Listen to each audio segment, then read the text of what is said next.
Today, we are going to talk about the upper extremity, shoulder through fingertip, and every major pathology that lives along that chain. The upper extremity is a high-stress mechanical system. Repetitive movement is the main cause of injury.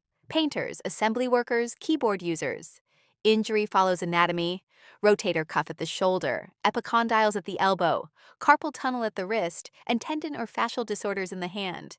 We move proximal to distal, from shoulder impingement to palmar contractures. Shoulder impingement occurs when overhead motion compresses the rotator cuff beneath the acromion.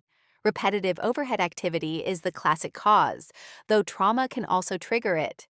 Early findings include pain, tenderness, edema, and limited motion. Untreated, it can progress to muscle spasm, atrophy, and rotator cuff tears. Treatment is staged: rest, NSAIDs, cold and heat, then therapeutic exercise, with corticosteroid injections if needed. Bursitis and tendinitis both limit mobility, but through different mechanisms. Bursitis is inflammation of the bursa. Tendinitis is inflammation of tendon sheaths from repetitive strain. Both are treated first with rest, ice, NSAIDs, and sometimes corticosteroids. Exam trap: shockwaves, magnetic fields, and stem cells lack strong evidence. Loose bodies are different: cartilage or bone fragments inside the joint causing locking. A locked joint requires arthroscopic removal, not conservative treatment. Carpal tunnel syndrome is median nerve compression within the carpal tunnel. Patients report pain, numbness, tingling, and weakness, often worse at night with relief from shaking the hand. Symptoms affect the thumb, index, middle, and lateral half of the ring finger. The median nerve distribution: a positive Tinel sign reproduces tingling when tapping over the tunnel. Risk is higher in women aged 30 to 60 and in patients with RA, diabetes, hyperthyroidism, or estrogen therapy. Carpal tunnel treatment has a clear effective list and a clear exam trap list. Laser therapy, ultrasound, prolotherapy, and vitamin B6 are not effective. What works? Wrist splints, NSAIDs, corticosteroids, and acupuncture with stimulation. Splints keep the wrist neutral, reducing pressure on the median nerve. If conservative treatment fails, surgical release is next. Endoscopic release causes less scarring and faster recovery than open surgery. After surgery, expect splinting, limited hand use, and gradual recovery over weeks to months. Two structural hand disorders with different causes. Ganglion cysts are fluid-filled swellings near tendons or joints, usually on the dorsal wrist in women under 50. Symptoms include tenderness, aching, and finger weakness. Recurrence is common. Treatment includes aspiration, corticosteroids, or excision. Dupuytren disease is progressive palmar fascia contracture that pulls the fourth and fifth fingers into flexion. It is often bilateral with a strong genetic link, especially in older men of Scandinavian or Celtic ancestry. Associations include diabetes, gout, smoking, alcohol, and arthritis. Treatment ranges from stretching and collagenase injections to fasciotomy. Carpal tunnel usually affects women 30 to 60.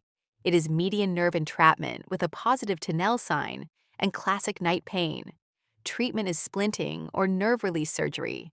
Ganglion cysts are more common in women under 50 and present as gelatinous swelling on the dorsal wrist. Treatment is aspiration or excision. Dupuytren disease usually affects men over 50, especially with Scandinavian or Celtic ancestry. It causes palmar fascia contracture with fourth and fifth finger flexion deformity. Treatment is stretching or fasciotomy.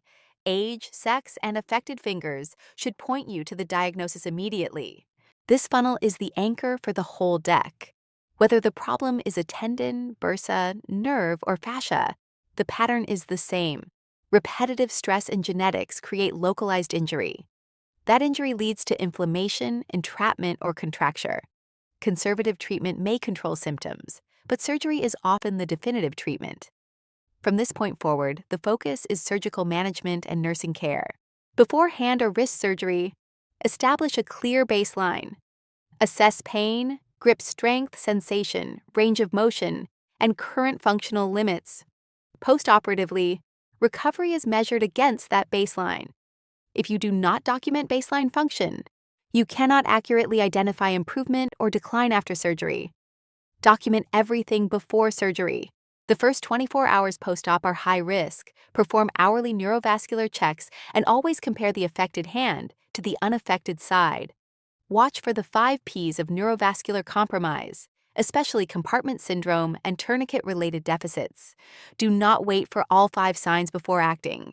Keep the hand elevated at heart level to reduce swelling, apply ice for inflammation, and ensure the dressing is supportive but not constricting. Give prescribed oral analgesics and reassess pain response. Post-op mobilization is a balance between protecting the repair and preventing stiffness and atrophy. The sling should be worn whenever the patient is ambulatory to protect the surgical site from strain or falls. Expect limited ADL function and arrange assistance before discharge. Movement is encouraged within pain limits and surgical restrictions. Physical and occupational therapy start early with the goal of restoring functional hand use, not just healing the incision. Discharge teaching has 3 priorities. First, red flags: paresthesia, paralysis, uncontrolled pain, severe swelling, bleeding, infection, or fever. Patients must report these immediately. Second, home care, dressing changes, wound protection during bathing, arm elevation, and medication schedules with side effects. Third, functional transition. Teach assistive devices before discharge and assess barriers like childcare, home support, and transportation. Connect patients with resources before they leave. Missing that plan increases readmission risk. Upper extremity disorders often result from repetitive stress and progress from inflammation to nerve entrapment or contracture. Carpal tunnel causes median nerve compression with numbness and night pain. Ganglion cysts present as gelatinous dorsal wrist swelling. Dupuytren disease causes progressive 4th and 5th finger flexion contracture. Shoulder impingement can progress to rotator cuff tears if untreated.